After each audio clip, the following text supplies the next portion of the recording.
هل صحيح أن عبد الرحمن بن ملجم هو من أهل اليمن؟ نعم، قال بنعم، من قبائل قرى، من مالك، لأن مالك أخرجت أشر خلق الله وهو عبد الرحمن بن ملجم، وأخرجت أفضل خلق الله بنفس النبي صلى الله عليه وسلم وهو أويس القرني. قال النبي صلى الله عليه وسلم: سيأتي لك أهل اليمن يحجون، ومنهم رجل اسمه أويس القرني. أويس القرني من قبيلة قرن، وهي من قبيلة مراد.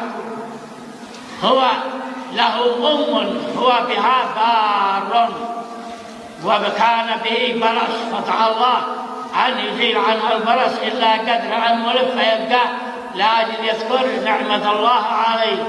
فإذا لقيتموه أسألوه أن يدعو لكم. فكان أمير المؤمنين عمر بن الخطاب رضي الله عنه إذا حج يقول: يا أهل اليمن، هل فيكم أويس القرني رجل معه وبار بها؟ ويتيلوا شفته يقولوا لا. آخر سنة من سني عمر قالوا: نعم، وخارج جبل عروة يرعى الجمال. فذهبوا إليه علي بن أبي طالب وعمر بن الخطاب، قالوا: أنت أويس القرني؟ قال: نعم. قال: معك أنت بر بها؟ قال: نعم. قالوا: كان بك برص، ولكن دعيت الله فاستجاب فأزال عنك البرص إلا قدر أن ولد؟ قال: نعم.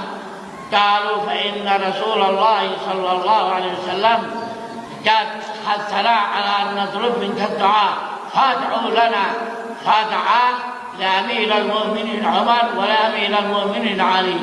قال عمر بن الخطاب: رجاء ابقى في هذا المقام فسأسأل إليك شوه من أموال المسلمين وزاد وفلوس أيضا. قال: لا ترسل لي ولا تلقاني، إذا أنت ترسل لي ما يلقاش الرسول أنا موجود هذا، ولا تلقاني ولا أولك، عايز كل واحد يرجع. وفعلا ذهب وهو ذهب إلى موضع آخر. قالوا: فلم يدروا أين هو إلا في يوم صفين، حينما وقعت الحرب ما بين علي بن أبي طالب وبين معاوية بن أبي سفيان، فوجدا بين المقتولين في صفين. فهذه مراد أخرجت أفضل خلق الله، ولهذا قالوا أفضل التابعين أويس القرني بنص من النبي صلى الله عليه وسلم.